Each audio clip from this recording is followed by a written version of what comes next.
Ćao ljudi! Nadam se da ste dobro i da ste proveli ove praznike uživajući sa svojim najbližima. Ja jesam i zato mi nije bilo prošle nedelje jer sam bila na odmoru koji mi je zaista bio potreban. Ali sad smo tu da ponovo kuvamo zajedno, ali pre toga želim da podelim sa vama jedan moj ritual.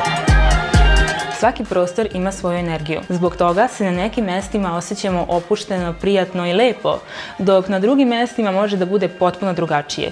Definitivno je najvažniji onaj prostor u kom boravimo najčešće, a to je naš dom. I zato je bitno da njega negujemo isto onako kako negujemo i sebe. Kao što sam rekla, kuvanje je za mene ritual. Zbog toga pre svakog kuvanja volim da očistim prostor, pustim omiljenu muziku i da ga okadim. Kađenje čisti prostor od negativne energije, ali isto tako i od virusa i bakterija. Meni je omiljeno za kađenje kuće aromatično drvce Palo Santo. Ja ga volim zato što se jako lako koristi, a u isto vreme kuća miriši božanstveno.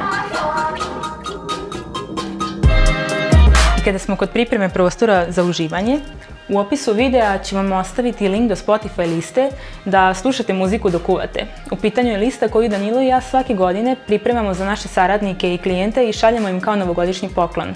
Srećna sam što ću sada moći da podelim ovu listu i sa vama i nadam se da ćete uživati u izboru naše muzike. A šta ćemo danas da kuvamo? To jelo je u našoj kući i svi obožavaju da ga jedu. U pitanju je kari od crvenih leblebija, Nije u pitanju kari od crvenih leblebija. U pitanju je kari od crvenog sočiva. Ovo jelo morate da probate. Ovo jelo morate da probate. Ok?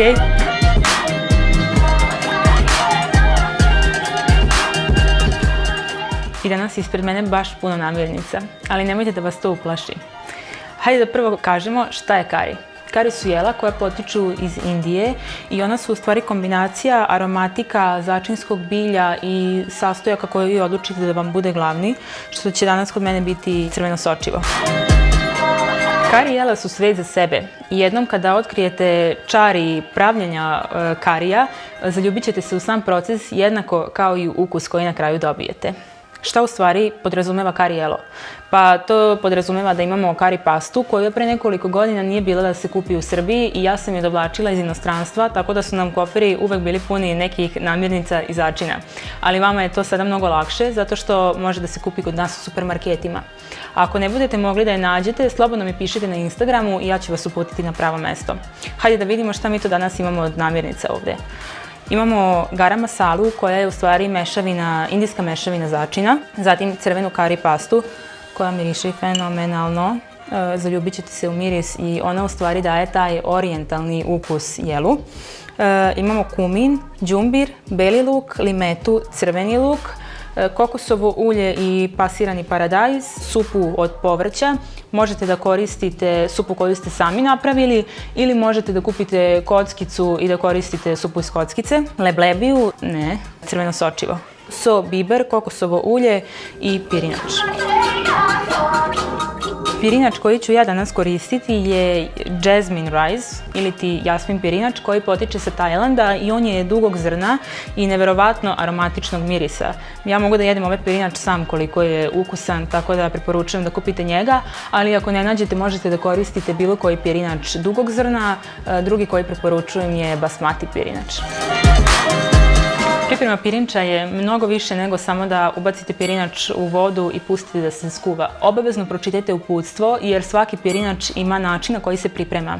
Tako nećete dobiti pirinač koji je gnjecav ili lepljiv, nego ćete, na primjer, kada je u pitanju ovaj pirinač, dobiti pirinač koji je rastresit i svako zrno će biti za sebe. Pripremamo ga tako što na pola kile pirinča stavljamo 750 ml vode, to jest odnos pirinča i vode treba da bude 1:1,5. Stavljamo pirinač da se kuva. Kada dođe do tačke ključanja, tada treba da ga smanjite na minimalnu temperaturu i da ga poklopite. Ostavite ga ovako nekih 15 do 18 minuta i nemojte da proveravate da li je gotov tako što ćete da dignete poklopac, pustite ga i verujte ovom procesu. Na kraju treba da skinemo pirinač sa vatre i da ga ostavimo još 5 minuta poklopljenog i tek tada je gotov. Hajde da sada pravimo kari. Prvo ćemo da pripremimo sveto trojstvo kada je kari u pitanju, a to su u stvari luk, beli luk i đumbir. Ja ću danas da koristim crveni luk, ali možete da koristite i crni ukoliko ga nemate. Crveni ili crni luk ćemo da iseckamo na što sitnije komadiće. I sad kad sam se isplakala, možemo dalje. Treba će nam 3-4 čena belog luka u zavisnosti od veličine i treba će nam đumbir veličine palca i njega ćemo da izrendamo na rende.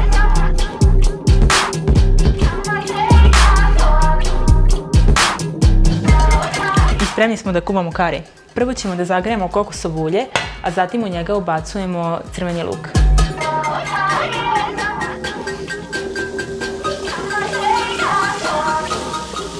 Dinstamo crveni luk na srednjoj temperaturi nekoliko minuta, a zatim ubacujemo ostatak. Sada je vreme da ubacimo crvenu kari pastu i nju uvek ubacujemo na vrelo ulje zato što će ona na taj način da otpusti sve arome. Kada su se crveni luk i kari pasta sjedinili, dodajemo beli luk i đumbir.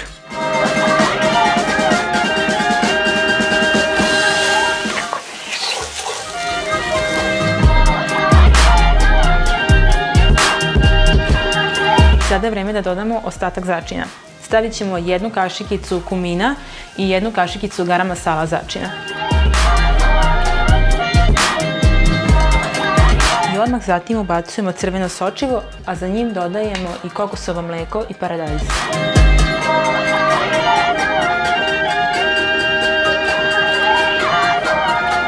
Mešajte sve sastojke dok ne dobijete homogenu masu, a onda postepeno dolivamo supu od povrća.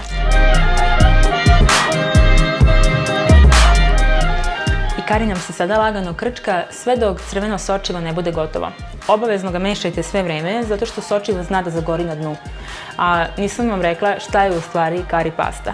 Kari pasta je mešavina suvih začina sa aromaticima kao što su beli luk, crni luk ili čili i sve ovo zajedno se prži na ulju, a zatim se blenda u pastu. Postoje razne kari paste, ja sam danas koristila crvenu kari pastu, a vi možete da eksperimentišete i da probavate ostale kao što su zelena, žuta, garam masala kari pasta, slobodno se igrajte. Odlična stvar je što kada kupite kari pastu, ona može da vam stoji u frižideru i po nekoliko meseci i uvek imate spreman začin za pravljenje ovakvih jela. Još jedna stvar koja je super sa ovim jelom kada ga napravite je što u frižideru može da stoji nekoliko dana, tako da ga uvek imate spremno i za posao. Čini mi se da je pirinač spreman, pa hajde da vidimo kako je ispao. I pirinač je rastresit baš onako kako smo ga želeli. Sada je vreme da u naš kari stavimo soj i biber i da privedemo ovo jelo kraju.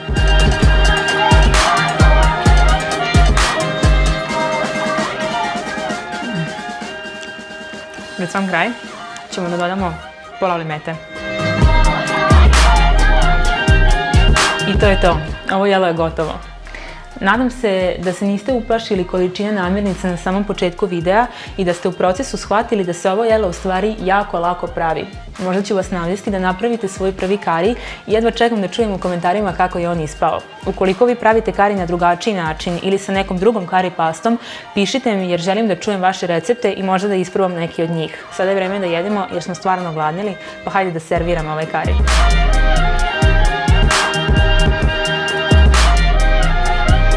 Ovo je treći video za redom gde kao topping koristim golicu, pa možete da pretpostavite koliko nam se ona dopada.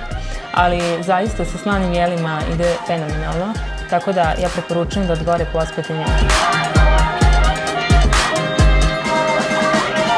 Malo smo se otimali ko će prvi da uzme jeo, Danilo ili ja.